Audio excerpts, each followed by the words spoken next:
Just Like Us, for LGBT young people.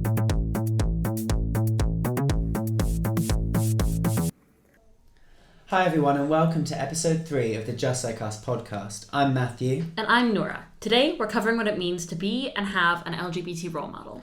Role models are incredibly important for young members of the LGBT plus community, but what makes a role model varies for every person. Personally, for me, a role model is somebody who has been through difficult times and has overcome that adversity in a really positive way. Seeing someone LGBT as a young person can help increase confidence in how you identify, and it can also lead to healthier self-esteem. However, if you're LGBT and feel like you can't relate to anyone, things can become difficult. It's really important that LGBT plus role models are diverse. There's no one way of being LGBT plus, and the role model should reflect that, as we try to do in the presentations that we give with Just Like Us. As someone who identifies as bisexual, it's important to me that my role models are also bisexual. Seeing people who are confident and happy identifying as bi reinforces for me that my identity is good and valid. The same stands for other minorities within the LGBT community. It's important that role models are everywhere within the community, whether they're trans, BME, women, so that all young LGBT plus people can see somebody who's like them and who's happy and proud. We should also mention, not having a role model doesn't mean that a young LGBT person has a worse shot at doing amazing things. Even if you don't have someone LGBT in your life, you still have every chance at being happy, proud, and successful. You're listening to Just Like Us, the monthly show for LGBT young people. To help us understand what LGBT role models mean to our community, we spoke to a Bristol student about who he looks up to and why. Here's what he had to say. Okay, hello. Can you introduce yourself? Hi, I'm Jason Palmer. Who do you look up to in the LGBT plus community? I guess one of the people I look up to the most is probably Peter Tatchell, who's a gay rights activist, and he was really prominent in the 1980s, 1990s and early 2000s. He was one of the leading members of a group called Outrage, which was a radical gay rights non-violent protest group, and he sort of laid the groundwork for modern British society as we know it today in terms of LGBT rights.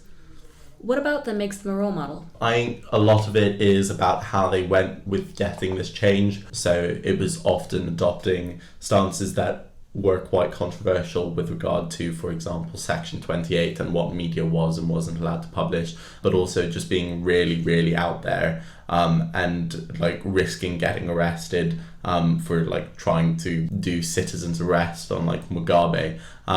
It's these sorts of things where he just sort of sacrificed himself for the bigger cause that sort of makes him a role model for me, and I'm sure for many others in the gay community. Great. So is it important for you to have LGBT plus role models, and if so, why? Yeah, I think it was quite important for me because I grew up originally in Greece, and there is a very strong religious presence, which often means that gay role models within my own context didn't exist, and Peter Tatchell was one of the individuals that I had heard about, even though I wasn't from that country. And as a result, I think it's just important for us to have these role models because it's just a way to connect to like the cause that we feel connected to. Have role models helped you at all in terms of accepting who you are and your sexuality? Yeah, I think in general they have. I think a lot of it tends to come out of the community that you're in. So I was lucky enough to be surrounded by friends and family who loved me and accepted me, and role models just made coming out originally easier.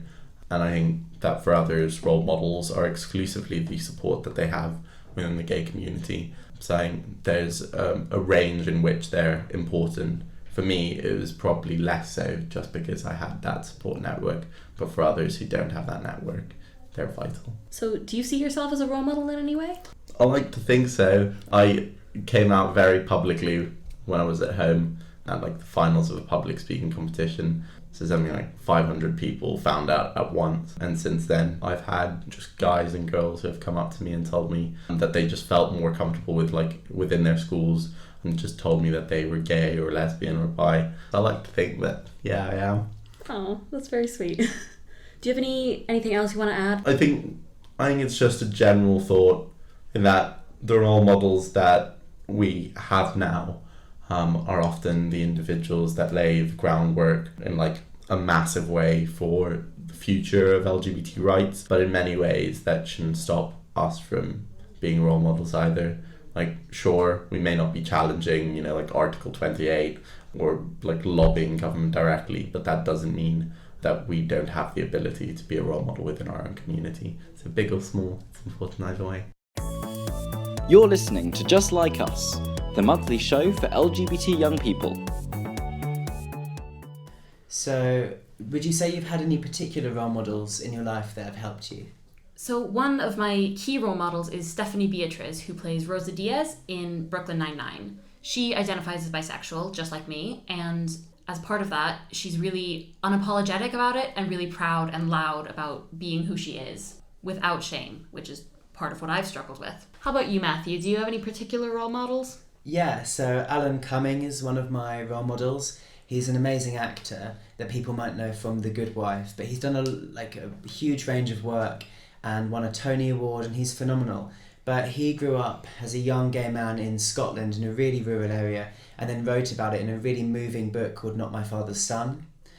And I read that book, and it really connected and resonated with me because it was about a gay man growing up in a very isolated community, which was similar to my own experience. And yet he's gone on to work within the field that I aspire to in the most phenomenally successful way. So that tells me that I can achieve similar things if I put my mind to it.